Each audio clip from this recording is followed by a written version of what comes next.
Selamat datang di channel Lensa Sejarah.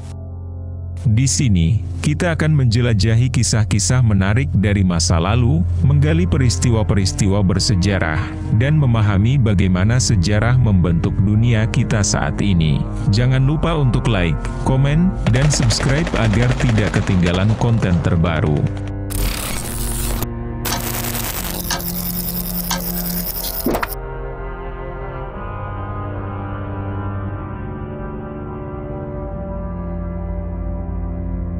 Vladimir Lenin, pemimpin revolusi Rusia dan pendiri Uni Soviet. Lenin lahir pada tahun 1870 di Simbirsk, sekarang Ulyanovsk, Rusia. Nama aslinya adalah Vladimir Ilyich Ulyanov. Salah satu peristiwa yang mempengaruhi pandangan politiknya adalah eksekusi kakaknya, Alexander Ulyanov, pada tahun 1887. Alexander dihukum mati karena terlibat dalam plot untuk membunuh Tsar Alexander III. Peristiwa ini meninggalkan dampak yang mendalam pada Lenin dan mendorongnya untuk mengejar jalur revolusioner. Selama hidupnya sebagai revolusioner, Vladimir Ulyanov menggunakan berbagai nama samaran untuk menghindari pengawasan polisi Tsar. Salah satu nama tersebut adalah Lenin, yang diambil dari Sungai Lena di Siberia, di mana ia pernah diasingkan. Nama ini menjadi nama paling dikenal dan digunakan hingga akhir hayatnya. Setelah Revolusi Februari 1917 yang menggulingkan Tsar Nicholas II, Lenin yang saat itu berada di pengasingan di Swiss, berusaha kembali ke Rusia. Dengan bantuan Jerman, yang berharap bahwa kembalinya Lenin akan menimbulkan kekacauan di Rusia, ia melakukan perjalanan terkenal dengan kereta tertutup melintasi Eropa. Kereta ini dikatakan tertutup untuk menjaga Lenin dan rekan-rekannya dari pengaruh eksternal selama perjalanan. Lenin memainkan peran kunci dalam Revolusi Oktober 1917, yang mengantarkan kaum Bolshevik ke tampuk kekuasaan. Dia dikenal dengan pidato-pidatonya yang membangkitkan semangat dan strateginya yang cerdas. Revolusi ini mengubah Rusia menjadi negara komunis pertama di dunia dan mempengaruhi banyak gerakan revolusioner lainnya di seluruh dunia. Setelah Perang Saudara Rusia, Lenin memperkenalkan kebijakan ekonomi baru pada tahun 1921, yang memungkinkan beberapa bentuk perdagangan dan usaha swasta untuk menghidupkan kembali ekonomi Rusia yang hancur. Kebijakan ini dianggap pragmatis dan menunjukkan fleksibilitas Lenin dalam pendekatan ekonominya. Saat Revolusi Oktober 1917, Lenin dan kawan-kawannya merencanakan serangan untuk merebut Istana Musim Dingin. Dalam salah satu insiden terkenal, Lenin dikabarkan kehilangan salah satu sepatunya saat melompat dari kendaraan ke tanah yang berlumpur. Meskipun insiden ini terbilang sepele, cerita ini sering diceritakan sebagai gambaran dari kerumitan dan kekacauan saat revolusi.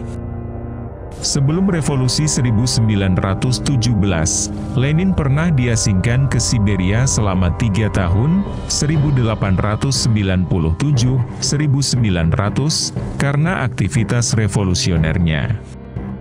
Meskipun pengasingan tersebut merupakan hukuman, Lenin memanfaatkannya untuk menulis dan berpikir lebih dalam tentang ideologi politiknya.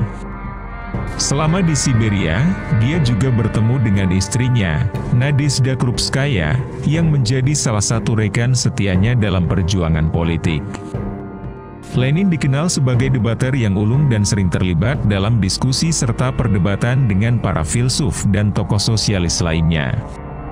Salah satu perdebatan terkenalnya adalah dengan Edward Bernstein, seorang sosialis revisionis. Lenin dengan gigih menentang pandangan Bernstein yang lebih moderat dan menyatakan pentingnya revolusi sebagai cara untuk mencapai sosialisme. Lenin adalah penulis surat yang produktif. Selama hidupnya, ia menulis ribuan surat kepada teman, rekan, dan keluarga. Surat-surat ini mencerminkan berbagai aspek kehidupannya, dari pandangan politik hingga kehidupan pribadinya. Surat-suratnya memberikan wawasan berharga tentang pemikirannya dan menjadi bahan penelitian penting bagi para sejarawan. Meskipun dikenal sebagai tokoh yang serius, Lenin ternyata memiliki kecintaan terhadap musik, terutama musik klasik. Komponis favoritnya adalah Beethoven, dan salah satu karya yang paling dia sukai adalah Sonata Pathetique. Dia percaya bahwa musik dapat memberikan ketenangan dan inspirasi di tengah-tengah perjuangan politik.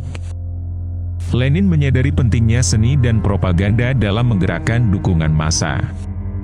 Ia mendukung penggunaan poster, film, dan media lainnya untuk menyebarkan pesan revolusi dan mempengaruhi opini publik. Propaganda menjadi alat yang efektif bagi kaum Bolshevik untuk mengkonsolidasikan kekuasaan dan menyebarkan ideologi mereka. Lenin adalah pendiri Komunis Internasional pada tahun 1919. Organisasi ini bertujuan untuk menyebarkan revolusi komunis secara global.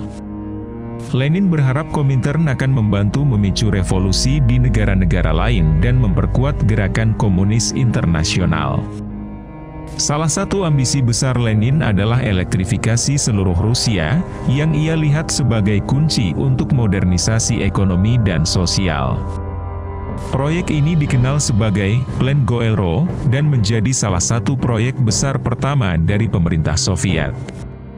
Lenin pernah berkata, komunisme adalah Soviet ditambah elektrifikasi seluruh negeri. Menekankan pentingnya proyek ini dalam visi sosialisnya. Lenin, Leon Trotsky, dan tokoh revolusioner lainnya, memiliki hubungan kerja yang kompleks.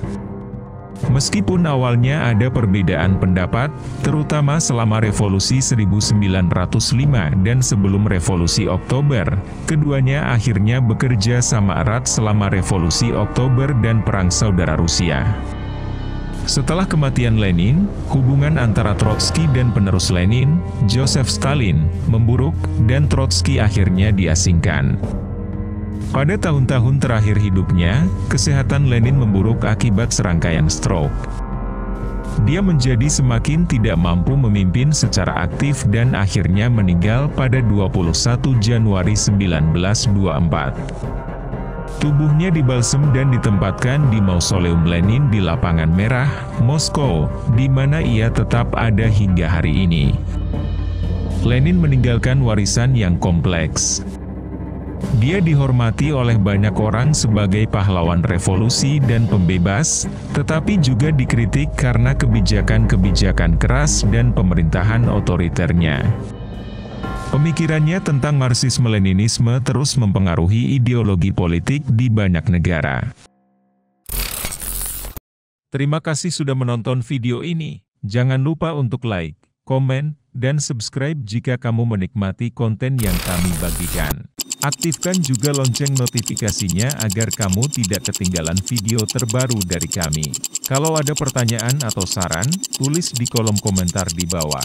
Sampai jumpa di video selanjutnya.